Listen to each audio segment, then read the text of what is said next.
주가가 폭락하고 환율이 또 폭등하고 있습니다. 저게 전광판에는 숫자로 나타나지만 저 숫자가 의미하는 바는 민생 현장에 우리 국민들이 엄청난 고통을 겪고 있다는 걸 의미합니다. 대책이 없다면 모르되 대책이 있습니다. 이럴 때 정부가 필요합니다. 이럴 때 재정의 역할이 필요합니다. 대체 뭘 하는지 모르겠습니다.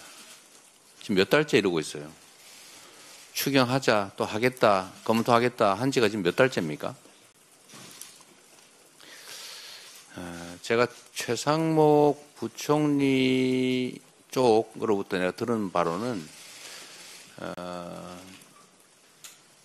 재정 조기 집행을 해보고 1분기 지난 다음에 추경을 뭐 해보겠다는 얘기를 제가 1월 달쯤에 들었어요. 그리고 그 후에 한국은행도 추경이 필요하다고 했고 또 정부에서도 추경하겠다, 또 검토하겠다 얘기를 했습니다. 그런데 소식이 없어요. 대체 뭐 하고 있습니까?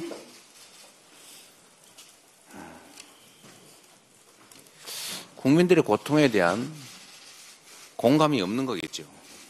모르는 거겠죠. 그냥 숫자만 쳐다보니까 아무것도 아니겠죠. 또 국민의힘도 마찬가지입니다. 지금 전 세계가 미국의 자국 중심주의 통상 정책 때문에 경제적으로 심각한 상황을 맞고 있습니다. 우리 대한민국 경제도 말할 게 없죠. 정부가 대응을 못하면 국회라도 대응을 해야 됩니다. 국회에 통상 대응 특위라도 만들어서 의원 외교라도 하자. 국회의원들이라도 좀 공식적인 활동을 해보자고 하는데 왜 안 합니까? 이재명이 말했기 때문에 하기 싫습니까? 너무 유치하잖아요. 본인들이 대안을 내세요. 그러면 우리가 전폭적으로 지지하겠습니다. 지원하겠습니다. 협력할 테니 뭐 안을 좀 내세요. 이제는 여당도 아니지만 어쨌든 연이 있는 한때 여당 아닙니까? 여전히 정부의 영향력이 있잖아요. 그러면 대책을 내십시오. 아니 대책은 내지 않고 우리가 하자면 무조건 반대하고 뭐 어쩌자는 거예요.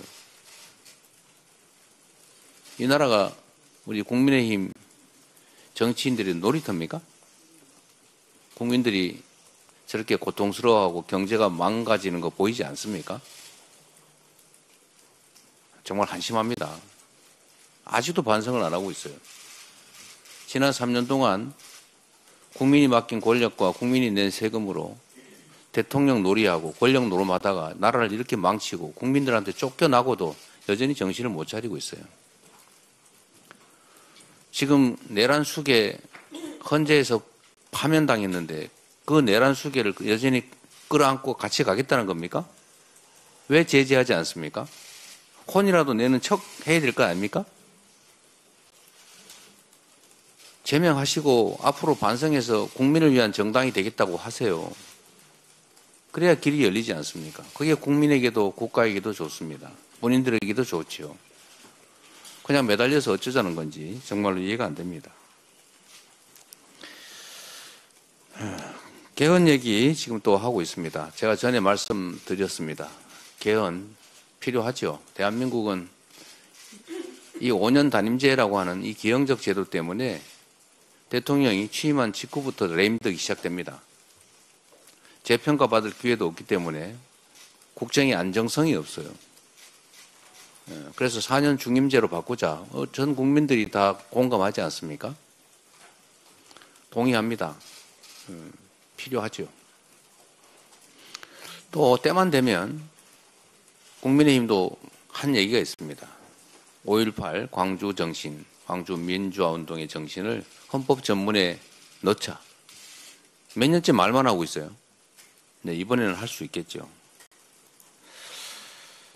그런데 문제는 지금은 정말 내란 종식이 먼저입니다. 국가 체제를 유지하는데 시스템, 우리 모든 국민들이 공감한 민주주의 제도, 이 제도를 잘 유지, 발전시켜야 됩니다. 그런데 군사 쿠데타를 통해서 국가 권력의 최고 정점에 있는 대통령이 국민을 향해서 총뿌리를 겨누고 대한민국의 헌정 질서를 통째로 파괴했습니다. 민주주의를 위협했지요. 국민들의 힘으로 간신히 복구하는 중입니다. 민주주의 파괴를 막는 것이 중요합니다. 민주주의 발전시키는 것도 중요합니다. 그러나 지금 당장은 민주주의의 파괴를 막는 것이 훨씬 더 긴급하고 중요합니다. 우선은 내란 종식에 좀 집중해 줬으면 좋겠다는 생각이 듭니다. 개헌으로 적당히 넘어가려는 생각을 국민의힘이 하지 않기를 바랍니다. 개헌해야지요. 그런데 문제는 이제 국민투표법이라고 하는 장애물이 있습니다. 지금 현재 국민투표법상으로 사전투표가 허용되지 않기 때문에 동시에 이 개헌을 하려면 헌법 개정안에 대해서는 본투표일에만 할 수 있고 사전투표하는 사람은 사전투표장에서 개헌투표를 할 수가 없습니다. 그렇게 되면 과반수가 안 될 가능성이 매우 높죠. 그러면 국민투표법을 개정해야 되는데 이게 또 시한이 있어요. 거의 이번 주 안에 처리가 되지 않으면 실질적으로 60일 안에 대선과 동시에 개헌을 하기가 물리적으로 불가능하다고 합니다. 최선을 다해서 국민투표법 개정을 해보도록 노력하겠습니다. 만약에 국민투표법이 신속하게 합의돼서 개정이 되고 시행이 된다면 개헌이 물리적으로는 가능하게 되겠죠.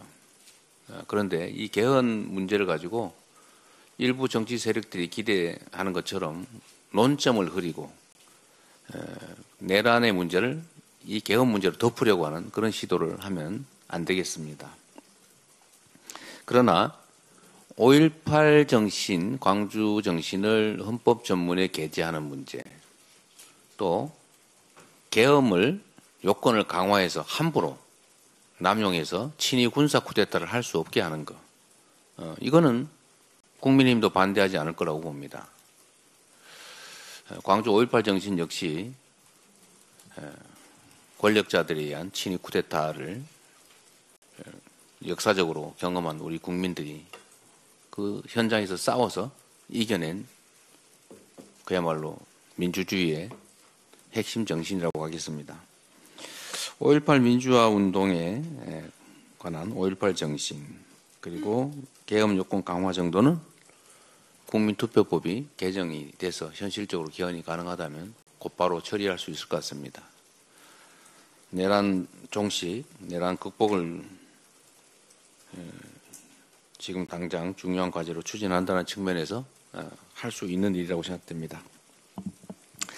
그 외에 대통령의 4년 연임제 또는 중임제, 또 감사원의 국회의관, 또 국무총리 추천 문제, 추천제 도입, 또 결선투표제, 지자치분권 강화, 또 국민의 기본권 강화, 이런 것들은 매우 논쟁의 여지가 커서 실제로 결과는 못 내면서 논쟁만 격화되는, 또 어쩌면 국론 분열의 원인이 될 수도 있습니다.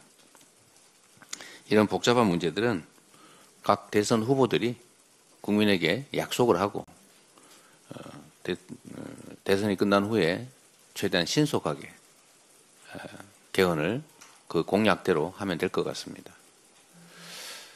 결론적으로 말씀드리면 지금은 개헌도 중요하지만 민주주의, 더 나은 민주주의도 중요하지만 민주주의의 파괴를 막는 것, 파괴된 민주주의를 회복하는 것, 내란 극복이 훨씬 더 중요한 과제다라는 점에 초점을 맞춰주시기를 부탁드립니다.